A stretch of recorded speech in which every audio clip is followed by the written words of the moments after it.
السلام علیکم ورحمۃ اللہ وبرکاتہ۔ وعلیکم السلام ورحمۃ اللہ وبرکاتہ۔ میں ہوں آپ کا میزبان محمد عمران اشرفی جامعی۔ اظہار چینل کے ناظرین، ہم تہ دل سے شکر گزار ہیں حضور قبلہ کے کہ حضرت پھر ہمارے درمیان تشریف لائے۔ تو ناظرین، آج کی اس خوبصورت مجلس میں ہمارے ساتھ ہیں جامعہ اشرف کے صدر مفتی حضرت علامہ و مولانا مفتی محمد شہاب الدین اشرفی جامعی صاحب قبلہ۔ تو آئیے امت مسلمہ کو درپیش چند دینی مسائل کے متعلق ان سے کچھ گفتگو کرتے ہیں۔ جی مفتی صاحب قبلہ، زید نے اپنی ایک ایکڑ زمین 78,000 روپے میں عمر کو فروخت کر دی ہے۔ یہ سودا چند گواہان کے درمیان 3 سال پہلے ہوا تھا، لیکن کسی وجہ سے زمین کی رجسٹری نہیں ہو سکی۔ اب عمر زمین کی رجسٹری کا مطالبہ کر رہا ہے، تو زید رجسٹری کرنے سے یہ کہہ کر انکار کر رہا ہے کہ رجسٹری کرنے کی میعاد ختم ہو گئی ہے، حالانکہ سودا کرنے کے وقت رجسٹری کرنے کے وقت کا تعین نہیں ہوا تھا۔ شرعاً وہ زمین کس کی ہوگی اور زید پر کیا حکم عائد کیا جائے گا؟ نحمدہ و نصلی علی رسولہ الکریم، اما بعد۔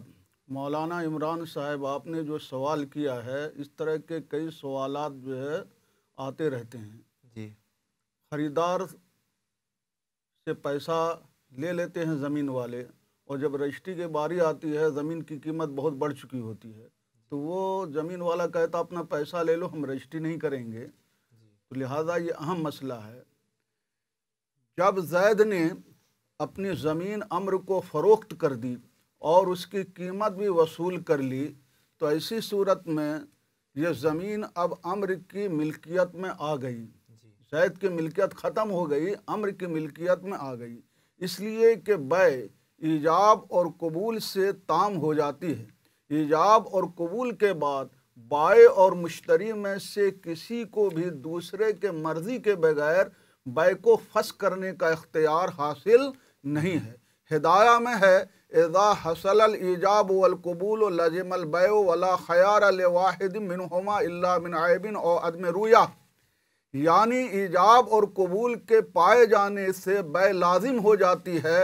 بائع اور مشتری میں سے کسی کو بھی دوسرے کے مرضی کے بغیر بیع کو ختم کرنے کا اختیار حاصل نہیں ہے، مگر عیب کے سبب یا مبیع کو خریدنے کے وقت یا خریدنے سے پہلے نہ دیکھنے کے وقت۔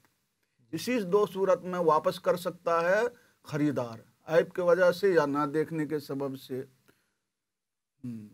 اور بدائع الصنائع میں ہے کہ فتسلیم البدلین واجب علی العاقدین لأن العقد اوجب الملک فی البدلین، یعنی عاقدین خرید و فروخت کرنے والے پر بدلین یعنی مبیع اور پیسہ کا سپرد کرنا واجب ہے، اس لیے کہ عقد نے بدلین میں ملکیت کو ثابت کر دیا ہے۔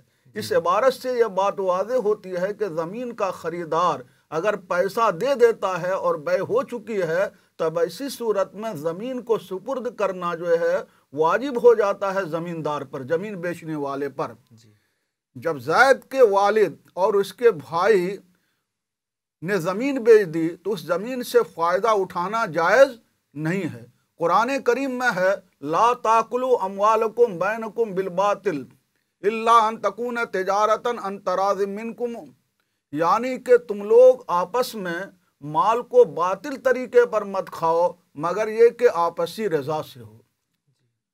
زمین کی بیع زمین کی رجسٹری کرنے پر موقوف نہیں ہے اور نہ ہی رجسٹری کرنا شرعاً ضروری ہے، اور بیع کے تام ہونے میں رجسٹری کرنے کو کوئی دخل نہیں ہے۔ ایجاب اور قبول ہو گیا، اپنی مرضی سے بیچ دیا زمین کو، بیچنے والے نے، زمیندار نے، خریدنے والے نے خرید لیا تو بیع ہو گئی۔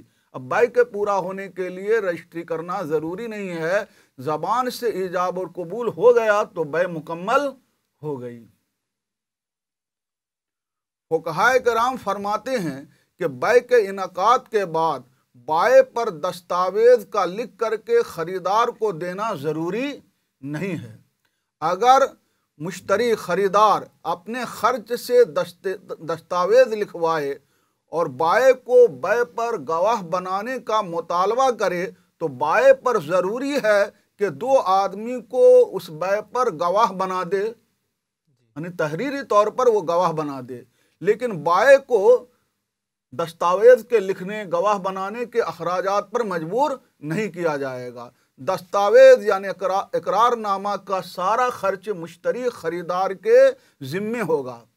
فتاوی عالمگیری میں ہے وفی النصاب رجل اشترى دارا فطلب من البائع ان يكتب سكن على الشراء فابى البائع من ذلك لا يجبر على ذلك وان كتب المشتري من مال نفسه وامره بالاشهاد وامتنع البائع من ذلك يؤمر بان يشهد شاهدين هو المختار لان المشتري محتاج الى الاشهاد لیکن یؤمر اذا اتى المشتری بشاہدین الیہ یشہدہما علی البیع ولا یکلف بالخروج الی الشہود قضا فی المجمرات۔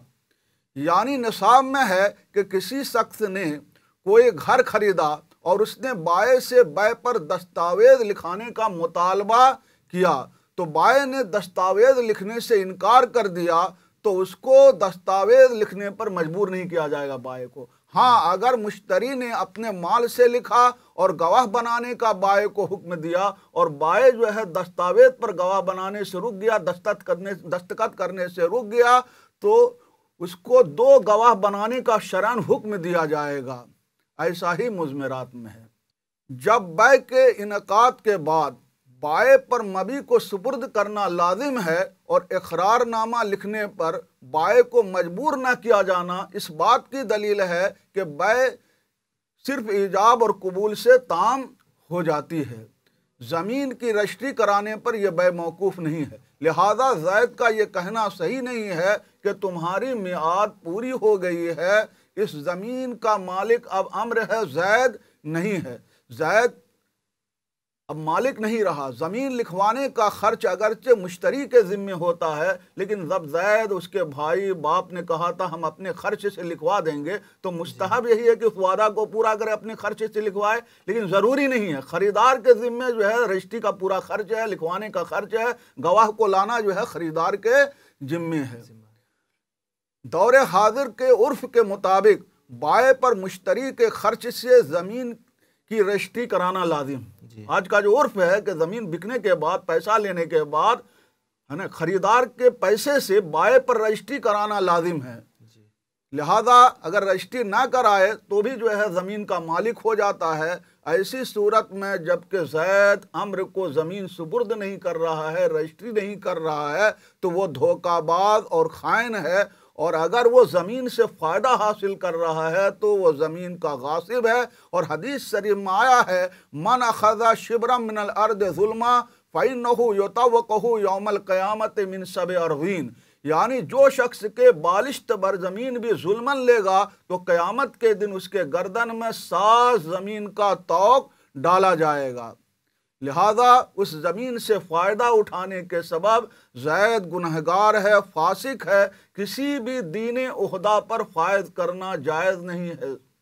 زید کو کسی دینی عہدہ پر فائز کرنا جائز نہیں ہے، وہ گنہگار ہے۔ واللہ عالم بالصواب۔